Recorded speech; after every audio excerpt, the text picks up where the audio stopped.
Assalamualaikum warahmatullahi wabarakatuh. Innal hamdalillah nahmaduhu wa nasta'inuhu wa nastaghfiruh wa na'udzu billahi min shururi anfusina wa min sayyiati a'malina. May yahdihillahu fala mudilla lahu wa man yudlil fala hadiya lahu. Wa asyhadu an la ilaha illallah wahdahu la syarika lahu. Wa asyhadu anna Muhammadan abduhu wa rasuluhu la nabiyya ba'dah. Wa ba'd. Para hadirin yang saya muliakan, kita masih membahas tentang tauhid asma wa sifat ya. Dari penjelasan yang telah lalu, kita dapat mengetahui bahwa tauhid asma wa sifat ini dapat rusak dengan beberapa hal. Ini sekedar mengingatkan. Yang pertama adalah tasybih. Yakni menyerupakan sifat-sifat Allah dengan sifat-sifat makhluk. Kita sudah membaca pernyataan Nu'aim bin Hammad. Ada yang masih ingat Nu'aim bin Hammad siapa? Gurunya siapa? Gurunya Imam Bukhari. Kita kenal nama Imam Bukhari. Beliau punya guru Nu'aim bin Hammad. Kata Nu'aim bin Hammad, barang siapa yang syabbahallah bi khalqi, menyamakan Allah dengan makhluknya, maka dia telah kufur. Contohnya seperti orang-orang Nasrani yang menyerupakan Al-Masih bin Maryam dengan Allah. Ya, menyerupakan makhluk dengan Allah. Orang Yahudi yang menyerupakan Uzair dengan Allah. Orang-orang musyrik yang menyerupakan patung-patung mereka dengan Allah. Ini sekedar contoh. Dan beberapa kelompok yang menyerupakan wajahnya Allah dengan wajahnya makhluk. Tangannya Allah dengan tangannya makhluk. Pendengarannya Allah dengan pendengarannya makhluk. Dan lain sebagainya. Ya, ini yang merusak akidah kita. Ketika seseorang menyerupakan Allah dengan makhluknya. Dia menetapkan sifat Allah, namun diserupakan dengan makhluknya. Ya, pendengaran Allah seperti pendengaran makhluk. Ini tentu sikap melecehkan Allah Subhanahu wa ta'ala. Tidak sama antara Khalik dengan makhluk, sekalipun ada kesamaan nama. Yang kedua yang bisa merusak tauhid asma wa sifat kita adalah tahrif. Yang artinya taghyir atau tabdil, mengubah atau mengganti. Apa maksudnya? Mengubah lafat-lafat nama dan sifat Allah dengan cara menambah atau mengurangi atau mengubah haraka i'rabiyah.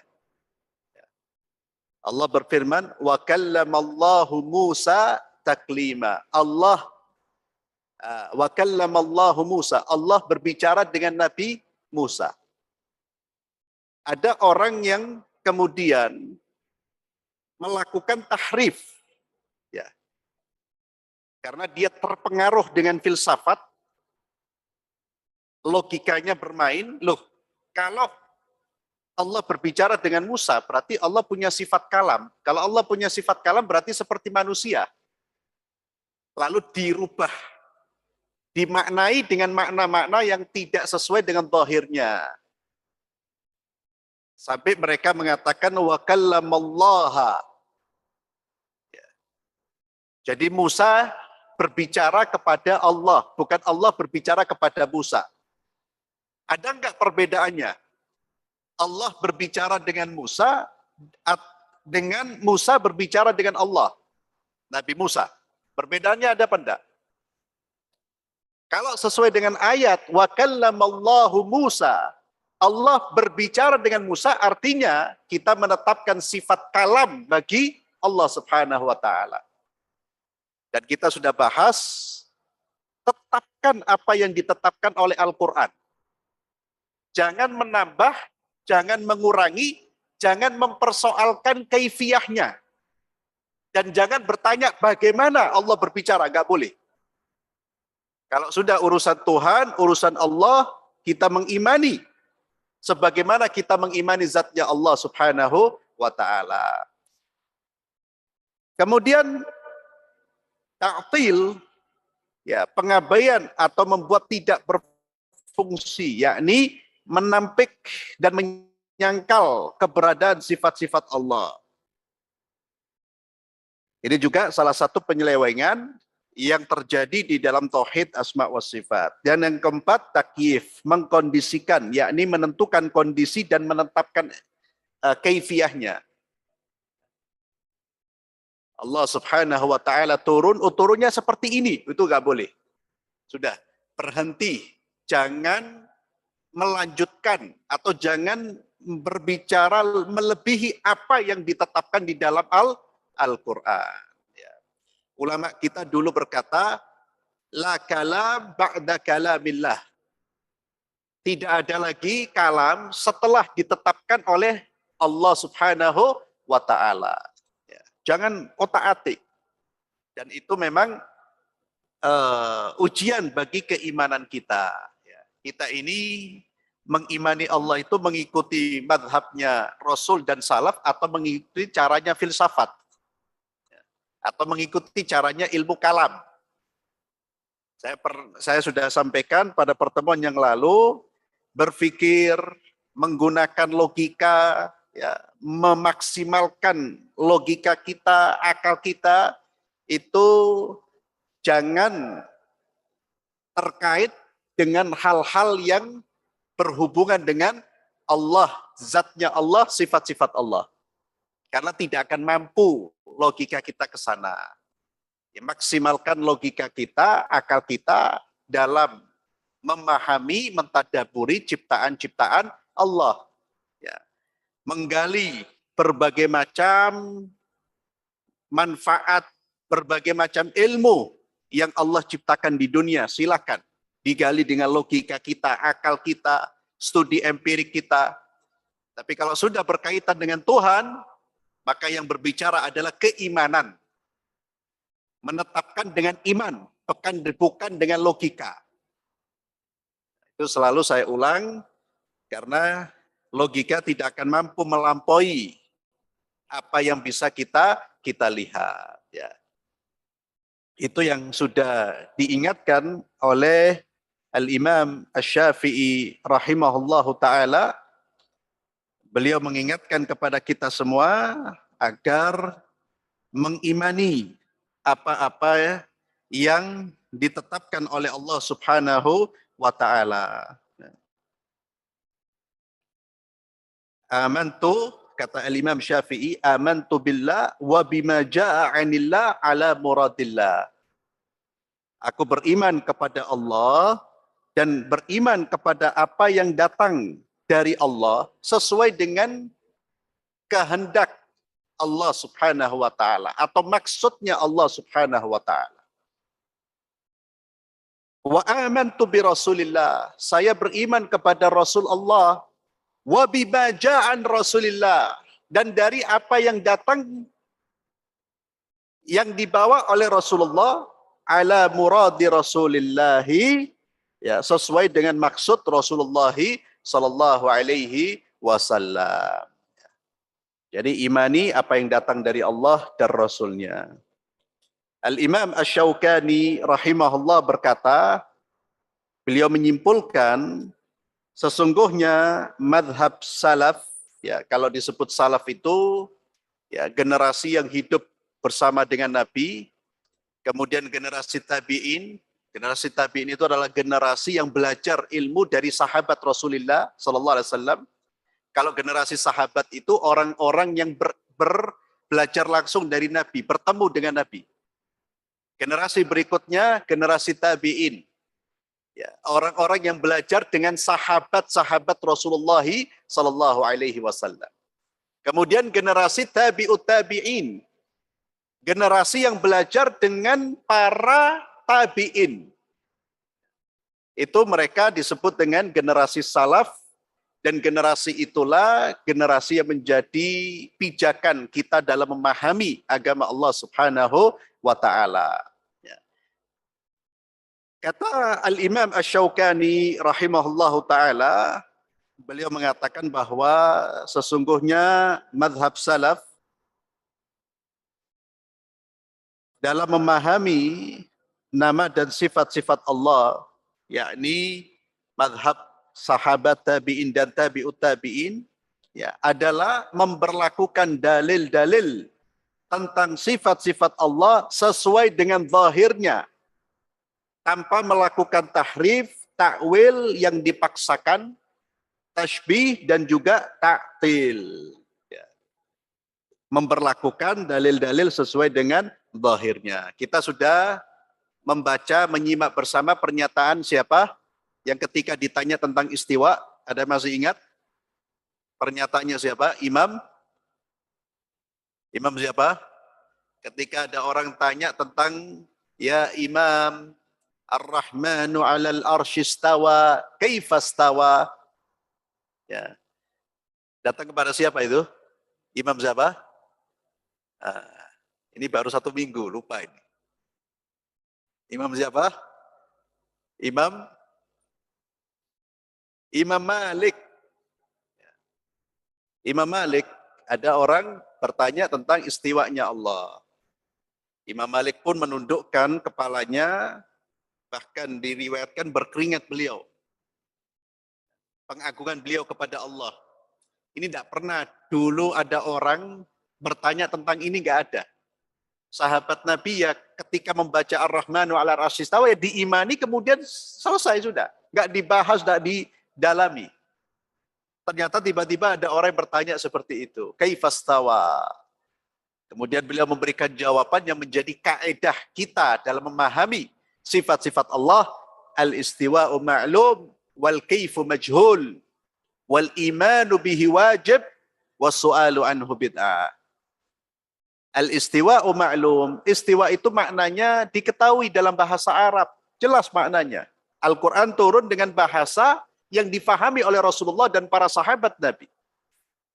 Al-istiwa'u ma'lum, wal kaifu majhul, kaifiyahnya majhul. Allah nggak ngasih informasi, istiwanya Allah seperti apa, Allah tidak memberi informasi.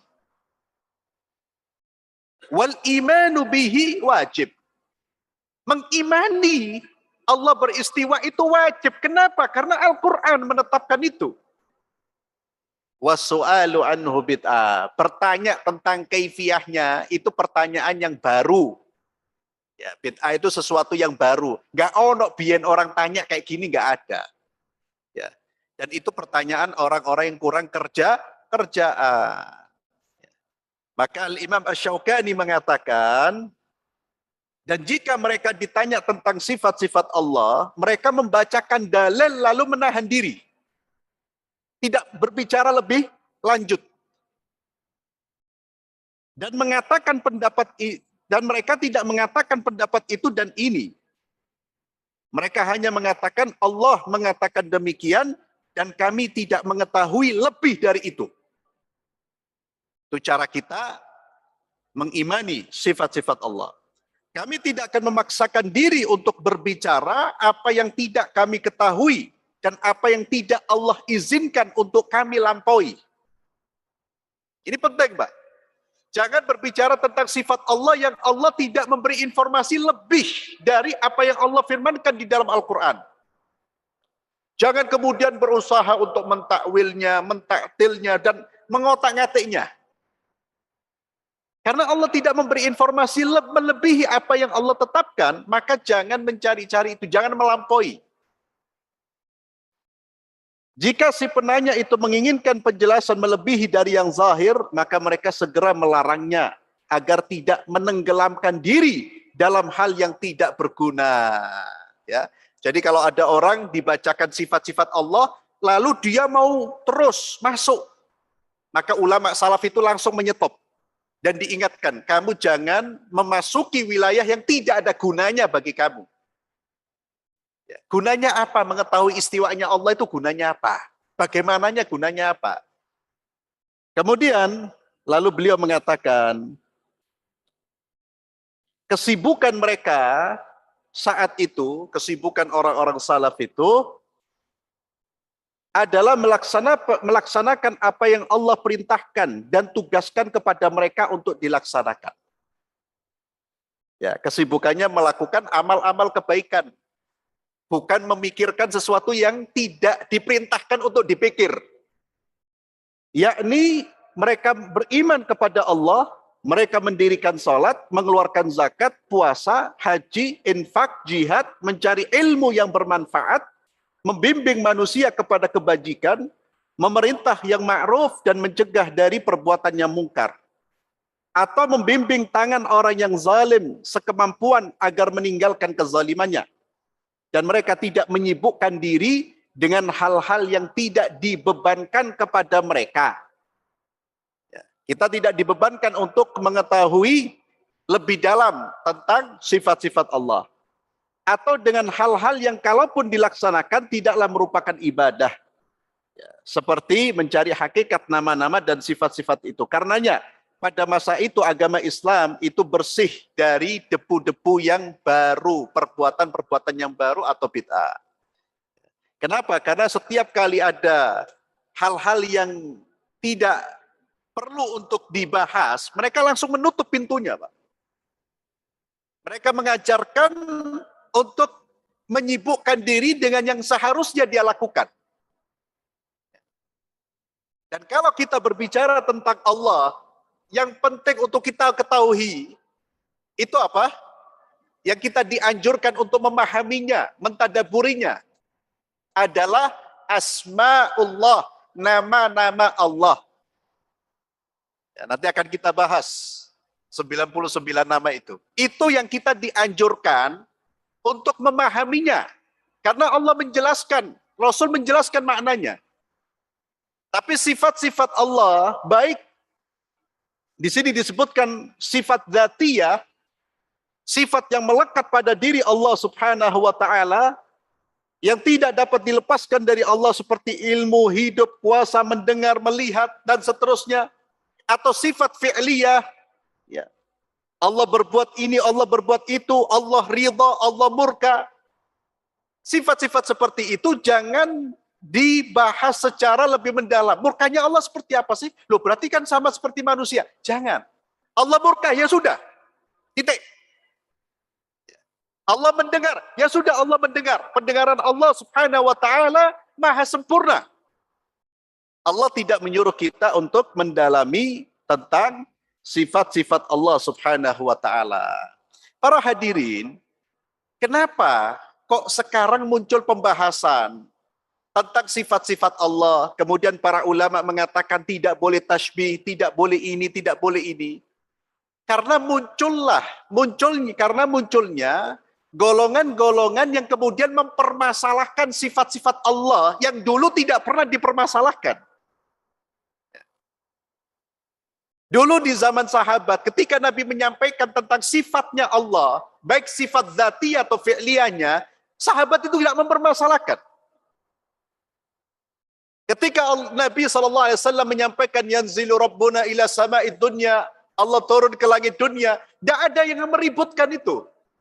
Loh, turun. Loh, kalau turun berarti dari atas ke bawah ya. Kalau itu tidak ada. Yang mereka imani saja. Lalu muncullah orang-orang yang terpengaruh dengan ilmu kalam. Sifat-sifat Allah tadi kemudian dipikir. Padahal Allah tidak nyuruh kita mikir ke situ. Ya, seperti yang saya contohkan, hadis tadi umpamanya salah satu contoh. Allah turun ke langit dunia ketika di akhir sepertiga malam. Lalu Allah berseru, siapa yang berdoa kepadaku, niscaya aku akan kabulkan. Siapa yang meminta perlindungan kepadaku, niscaya aku akan lindungi.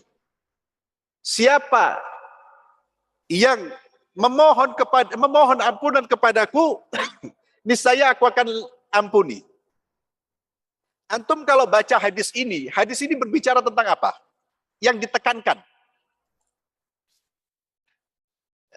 Seharusnya yang menjadi fokus kita itu apanya? Yang menjadi fokus kita dari hadis ini adalah bangun di sepertiga malam terakhir. Jangan fokus Allah turun, jangan diributin. Paham maksud saya? Dulu orang gak ributin itu, sekarang diributin. Makanya ulama kemudian membuat kaedah.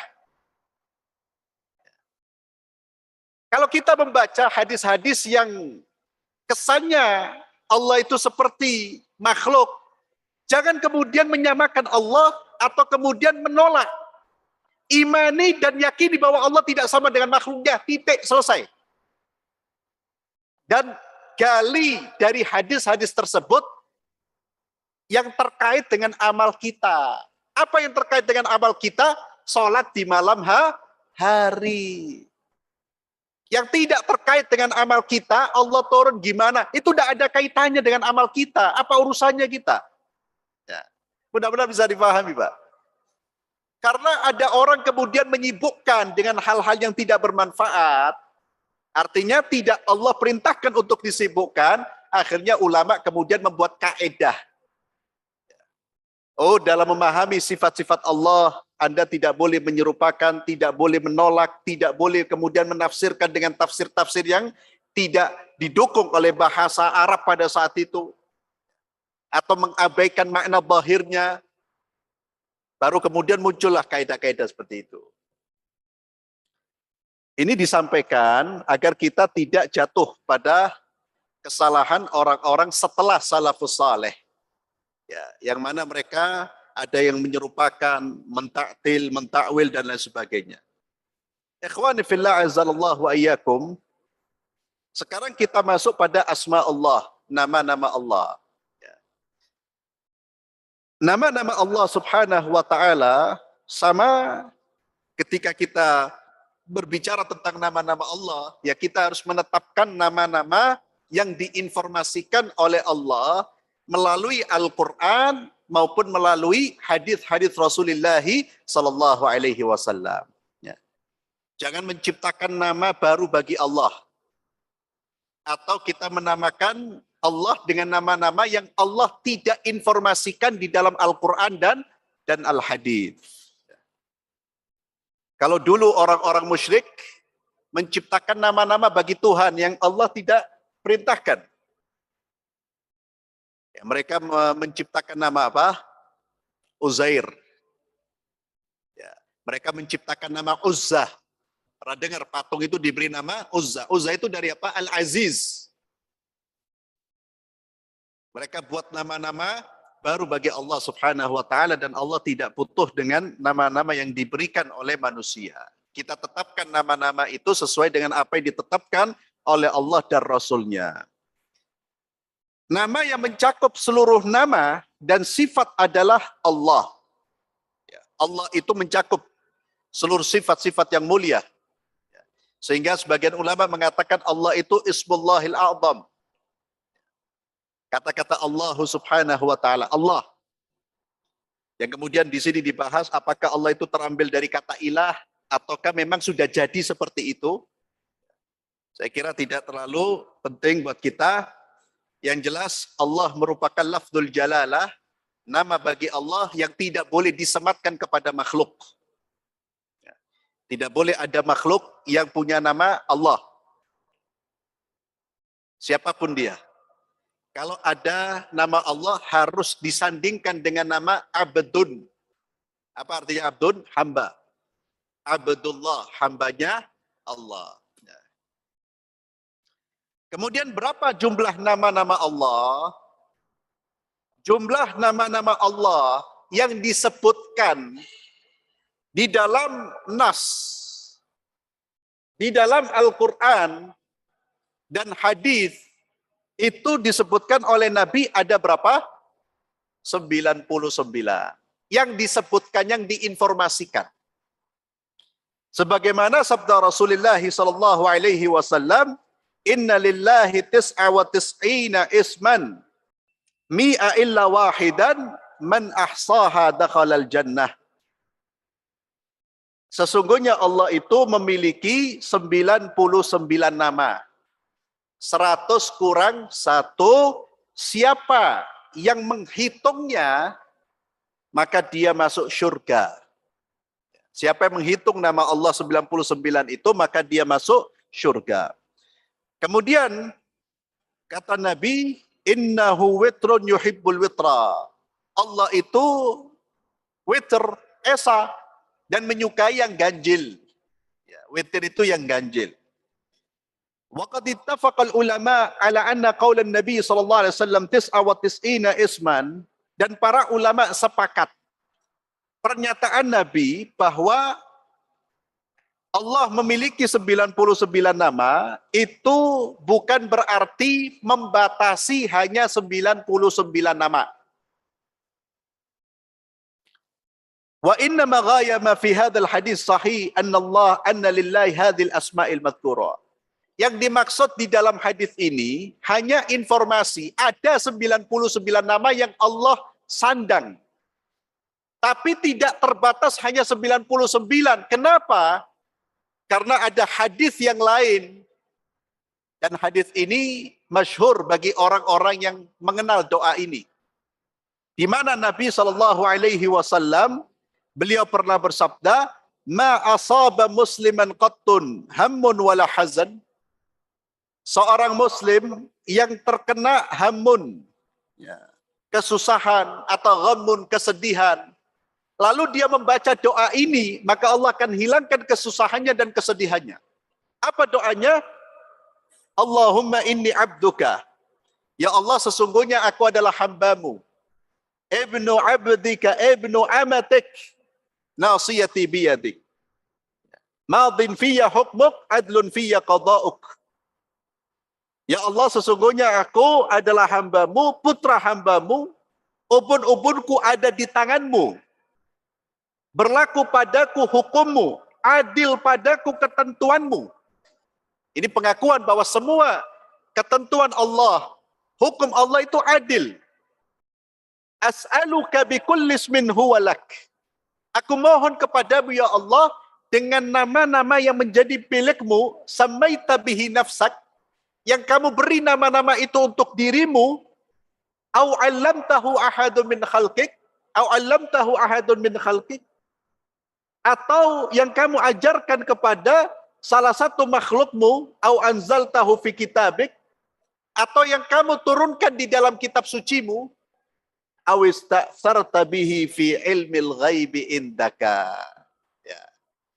Ya, ini yang menjadi dalil. Atau nama-nama ya Allah yang engkau rahasiakan dalam pengetahuan gaibmu. Atau nama-nama yang engkau rahasiakan dalam pengetahuan gaibmu. Maka selain 99 nama yang Allah sebutkan, ada nama-nama yang Allah belum tampakkan. Ini yang kemudian para ulama mengatakan nama-nama Allah itu tidak terbatas pada 99. Yang diinformasikan oleh Allah itu 99. Ini sama seperti nama-nama para nabi. Kita mengenal nabi berapa? Yang kita kenal? 25. Padahal jumlah nabi lebih dari itu. Ada nabi-nabi yang Allah tidak sebutkan namanya. Demikian pula ada nama-nama Allah yang Allah masih rahasiakan di dalam ilmu gaibnya. Tidak ada yang menyingkap. Nabi pun mengatakan, atau yang kau rahasiakan ya Allah di dalam ilmu gaibmu. Lalu kelanjutan doa ini, ya minta agar dihilangkan kesusahannya dan lain sebagainya. Siapa yang membaca doa ini maka akan dihilangkan kesusahannya. Ini yang menjadi dalil bahwa nama Allah itu tidak terbatas 99. Yang diketahui, yang Allah informasikan ke kita itu 99. Ya. Yang mana dijamin siapa yang menghitung maka dia masuk surga. Apa makna dari menghitung? Kata para ulama, siapa yang memahami, menghafal dan mentadaburi 99 nama itu dan dia menyesuaikan perilakunya dengan 99 nama itu, maka dia masuk surga. Ya. Insyaallah penjelasannya tentang 99 nama dan makna dari hadis ini insyaallah pada pertemuan berikutnya. Mudah-mudahan kajian kita pada malam hari ini bermanfaat. Kita akhiri dengan doa kafaratul majlis. Subhanakallahumma bihamdik asyhadu an la ilaha illa anta astaghfiruka wa atubu ilaik. Assalamualaikum warahmatullahi wabarakatuh.